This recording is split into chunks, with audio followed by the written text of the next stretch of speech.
Hey guys, my name is Shemalori and welcome to my channel, The Musical Medley.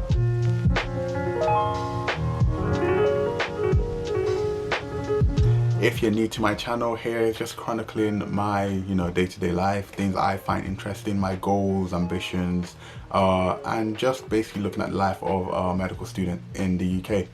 So I'm currently in the 4th year of medical school at the moment. So essentially this video is all about reflections, looking back at the year so far. We're currently in August, but it's been an eventful year in which so many different things have happened and are yet to happen as well. Positive, hopefully no more negative things will be happening by God's grace.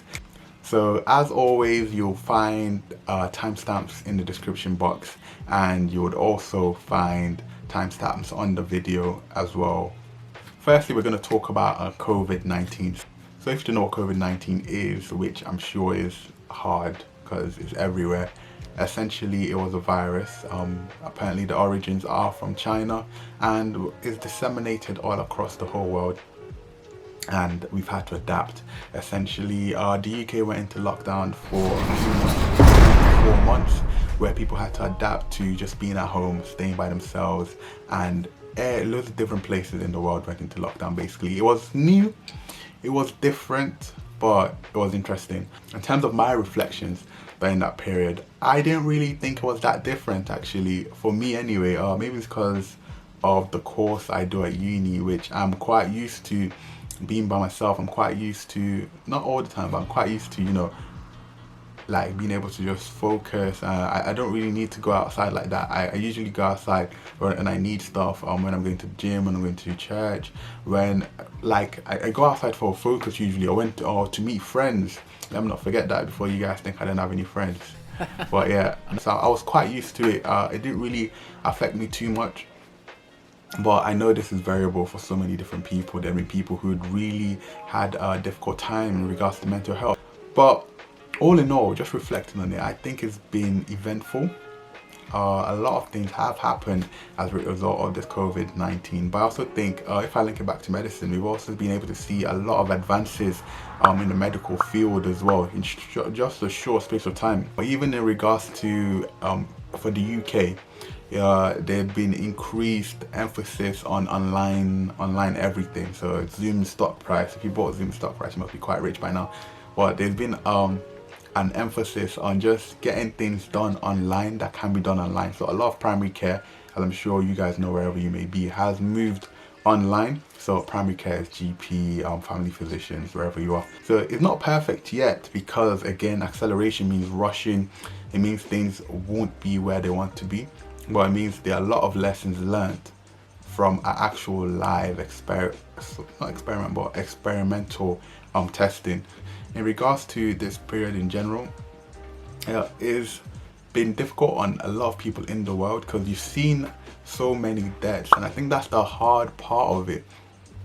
And I can't really remember a time when there was something that affected so many people, affected so many things, and literally changed how we do things. It changed the way we learn as well. Personally, I'm quite used to online learning anyway. A lot of medical students are used to online learning anyway because of various reasons.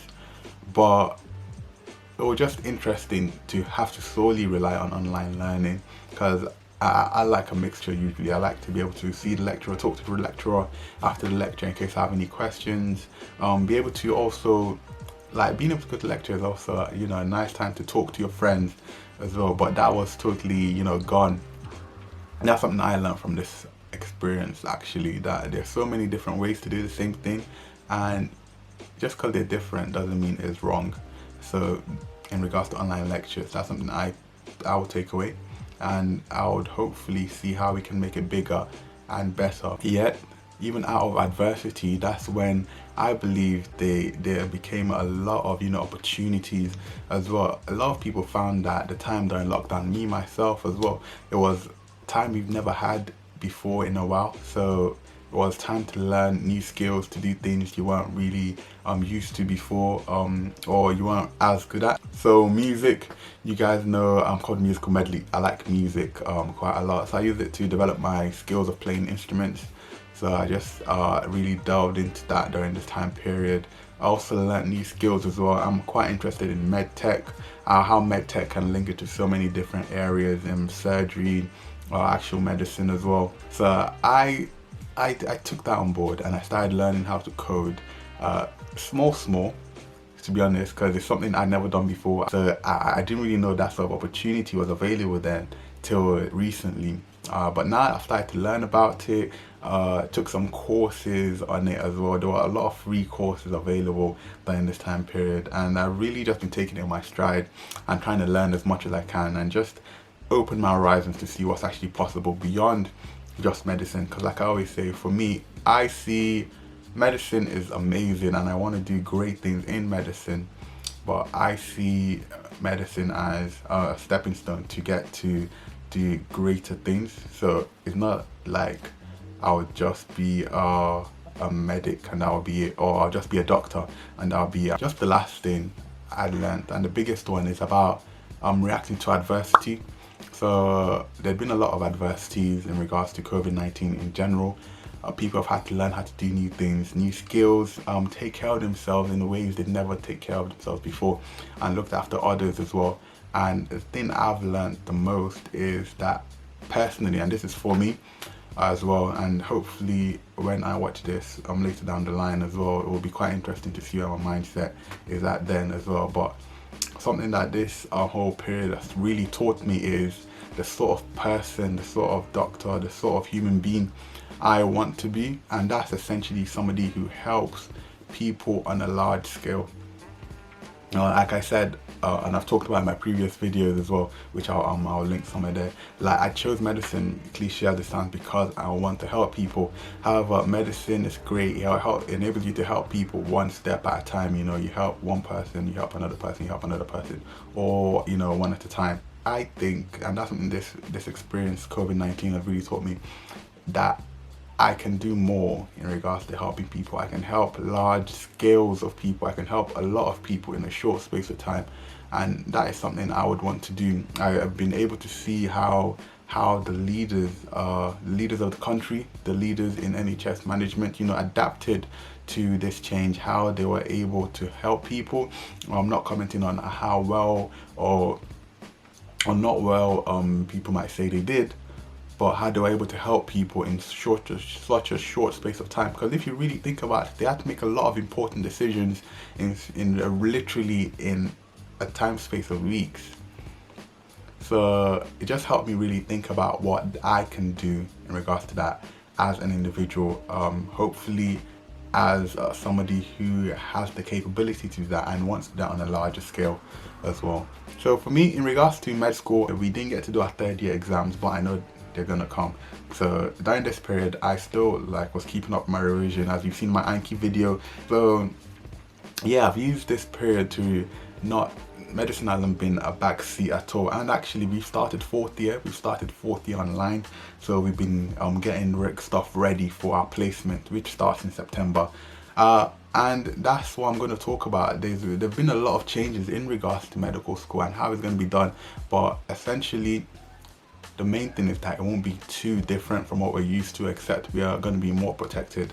We have more PPE. Our medical students will be classed as essential workers, basically. So that means if at any part of the UK going to lockdown, we'll still have ability to move around this and that, because we have to complete our training. A lot of medical students were also very opportuned to be able to volunteer during the COVID-19 period as well, which I think is a fantastic opportunity one would never ever get again. And it's been a time to learn so much, even in the face of, you know, all that's been happening, even in the face of adversity. We would never be able to say again, hopefully, fingers crossed, and I hope we will never be able to as well, that we were able to see what it was like to work during a pandemic, to see how different structures beyond just learning about it in books worked. Opportunity, however, it's also important that even with something that's maybe seen as an opportunity, it comes as a very sad cost, and that's been cost of lives, cost of livelihoods as well. So many people have lost their jobs, and personally, I'm excited for it. I'm not nervous to go back at all. I think it's something that I will really look forward to. I like stuff like this. I like challenges. I like being pushed in every single aspect of my life, and I think Because I was talking to a friend of mine, like, you never know what you're capable of until you do it, or until you're really pushed right to the edge, which is another whole nother topic about resilience and grit, I think, which are great attributes to have in life. During this time as well, we also got to witness, unfortunately, the horrific death of a man called George Floyd, and then that reignited calls for the Black Lives Matter movement, which I think was amazing. Actually, it brought the plight of black people into the forefront once again. And I say once again, very importantly, because it's not the first time this has happened. We want it to be the last, but will it be? That's the key question. Because all these things, we don't want it to be a repetition. This isn't the first time people rose up in such a big manner. This isn't the first time people are so angry. However, this is probably the first time I can say that I've seen people actually want to make changes. I've seen white people in positions of power which are able to make the changes. And from talking to some of my friends as well, I've also been able to see a lot of black people, especially young black people, coming up looking to see how we can impact those positions as well, how we can get into positions of power so that all these things stop happening. And it's beyond just getting into positions of power, because you can get into positions of power but still carry on, the same cycle. Just because you have a black person in a position of power doesn't mean they'll be able to reverse things. Or sometimes black people are put in positions of power so they can subjugate the other black people under them. If you go back to the history of slavery as well, you'd have slaves which were elevated to a higher status above the other slaves, but their thing was to keep them in line. And I had this conversation with so many of my friends as well, who even are looking about getting into leadership positions. I think the most important thing for anyone, if you're watching this thinking about getting into any leadership positions as well, is that when you get into that position, you have to make a change. You're not just there just to be a face or be a token. You're there to be a change maker. Change is not always comfortable. People might not always be used to it, but that's what we are here for. We don't just walk through life without shaking things up, and we just make a better life, a better future for ourselves, for the next generations coming up as well. We need to set the foundations for ourselves in place from now. So the foundations start from the mindset. The mindset takes you to so many different places, and if your mindset isn't right, no matter where you get to, you can just be buffeted by this, buffeted by that, and it makes you easy to manipulate as well if your mindset isn't right. Lastly, I just want to finish off with this. The world will never be the same as we know it, or as we've known it. Even if things go to a similar fashion, it will never be the same, because our experiences would never be the same. Everything will never be the same. But I'm gonna finish up on this. I don't think that's a bad thing. Personally, I know me, for myself, I've learned so much in such a short space of time, and there's so many ways I want to apply that. Every single thing I've learned, but it's just beyond that. Why should the world go to the way it was before? Was the way it was before better? Or I believe that the way the world is going now, we have the ability to make it better, because we've learned so much, we've seen so much, our eyes have been open to so much, and hopefully we'll be able to use that with wisdom, knowledge and understanding to make lives better for each and every one of us. Thank you so much for the support, guys. Hope you're staying safe and have a great one.